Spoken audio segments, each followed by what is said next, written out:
CNBB, Comunidades Eclesiais de Base na Igreja do Brasil, os bispos começam reafirmando que as comunidades eclesiais de base são, em nosso país, uma realidade que expressa um dos traços mais dinâmicos da vida da Igreja. No parágrafo seguinte, citando a exortação do Redemptoris Missio do Papa João Paulo II, os bispos dizem que as comunidades são sinal de vitalidade da Igreja. E mais além, se diz que as comunidades são o primeiro e fundamental núcleo eclesial, célula inicial da estrutura eclesial e foco da evangelização e atualmente fator primordial da promoção humana. Então, por essas três afirmações no início do documento, a gente já se dá conta da importância que tem as comunidades eclesiais de base no contexto de igreja que nós vivemos hoje. Elas são sinais de vitalidade. Então os bispos estão dizendo, quando se fala de comunidades eclesiais de base, se fala de vida, se fala de dinamismo, se fala de uma fé que está em constante amadurecimento, se fala de uma fé que está em constante relação com a vida. Então eu penso que essa primeira afirmação é importante para a gente compreender o resto do documento. Agora, eu faria uma pausa, antes de continuar o texto. Eu gostaria de ler para vocês um parágrafo do documento de Aparecida. No ano passado, eu ainda como coordenador diocesano de pastoral, participei de um seminário aqui em Santa Fé, aqui na Anhanguera, um seminário promovido pelo comitê de pastoral da CNBB. E os assessores insistiram muito nesse parágrafo, esse parágrafo do documento de Aparecida. Depois, se vocês quiserem conferir em casa, é o parágrafo 164 do documento de Aparecida. Olha o que se afirma nesse texto. A vida em comunidade é essencial à vocação cristã. O discipulado e a missão sempre supõem a pertença a uma comunidade. Deus não quis salvar-nos isoladamente, mas formando um povo. Este é um aspecto que distingue a experiência da vocação cristã de um simples sentimento religioso individual. Por isso, a experiência de fé é sempre vivida em uma igreja particular. Olha o que se afirma aqui. Se nós queremos viver a fé cristamente, nós temos necessariamente de estar vinculados a uma comunidade.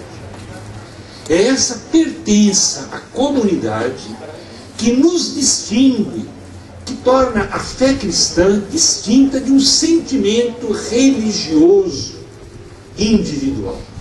A nossa fé não é apenas um sentimento, a nossa fé não é apenas uma emoção, a nossa fé tem implicações concretas, que por isso exige a nossa pertença a uma comunidade. Ora, partindo deste princípio, desse pressuposto, a gente é capaz de entender a importância daquilo que os bispos nos dizem no início da mensagem. As comunidades eclesiais de base são, em nosso país, sinal de vitalidade da igreja. É lugar onde nós fazemos experiência de fé, aonde nós podemos viver e fazer crescer a nossa fé. Mas aí na página 7 do documento, os bispos colocam uma questão que eu penso que nós devemos pensar. No início do parágrafo aí, se diz: em uma sociedade globalizada e urbanizada, como viver em comunidade? Nascidas num contexto ainda em grande parte rural, serão capazes de se adaptar aos centros urbanos, que têm um ritmo de vida diferente e são caracterizados por uma realidade plural? Dentro desse contexto, há um outro desafio: como transmitir às novas gerações as expectativas e valores das gerações anteriores, inclusive a fé e o modo de viver. Ora, são 3 questões que eu creio que devem ocupar a nossa atenção, que a gente deve procurar refletir. Num mundo globalizado como vivemos, será possível viver em comunidade? Como é que nós podemos viver em comunidade numa realidade tão desafiadora como nós vivemos? E aí o documento já nos coloca uma questão, né, bastante atual, né, já chama a nossa atenção ao fenômeno da globalização. Qual é uma das características da globalização? Há aspectos positivos? Sim, há aspectos positivos. Mas há aspectos nefastos. O fenômeno da globalização corrói os laços, dificulta a convivência, a proximidade das pessoas, cria individualismo. E aí o texto cita uma palavra, documento de Aparecida, e que os teólogos hoje constantemente nos recordam. Vejam aí no segundo parágrafo, na página 7. Hoje o mundo vive não mais uma época de mudanças, mas uma mudança de época, cujo nível mais profundo é o cultural. De fato, a ciência e a técnica, quando colocadas exclusivamente a serviço do mercado, criam uma nova visão da realidade. E aí mais adiante, a lógica do mercado corrói a estrutura da sociabilidade básica que se expressa nas relações do tipo comunitário. Então, uma das consequências do fenômeno da globalização é criar individualismo. A globalização corrói, destrói os laços, afasta as pessoas, dificulta a convivência. Então aí a gente se pergunta, neste mundo globalizado, como é que nós podemos viver em comunidade?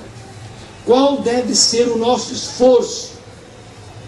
Qual deve ser a nossa estratégia para sobreviver ao individualismo?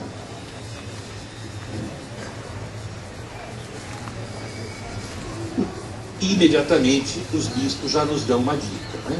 Valorizar as experiências de sociabilidade básica. Nós, nesse mundo globalizado, individualista, seremos capazes de sobreviver se soubermos nos aproveitar das relações, soubermos aproveitar das experiências de sociabilidade básica. E aí o texto, vocês vão ver aí, que o texto fala de reciprocidade. O texto fala da importância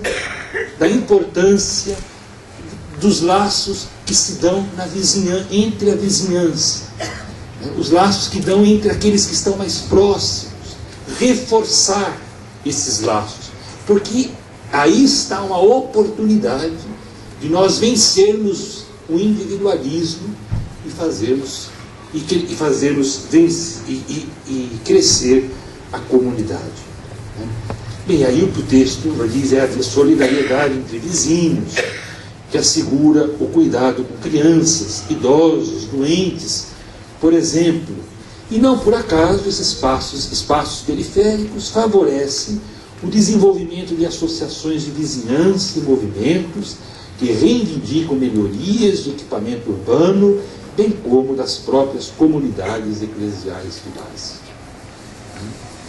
Então, nesse mundo globalizado, onde a gente é desafiado a viver em comunidade, os bispos estão dizendo é preciso que a gente esteja atento àquelas experiências de sociabilidade que já existem. E a partir daí é que a gente pode manter vivo o nosso ideal e construir comunidade. Mas a resposta não para aí. Acompanhando aí na página 9, a gente vê que a gente encontra aí uma reflexão que resgata a caminhada histórica das comunidades. Depois, na página 11, se fala da importância dos intereclesiais, realizados no país, e a partir do na página 12, então aí a gente encontra algumas orientações.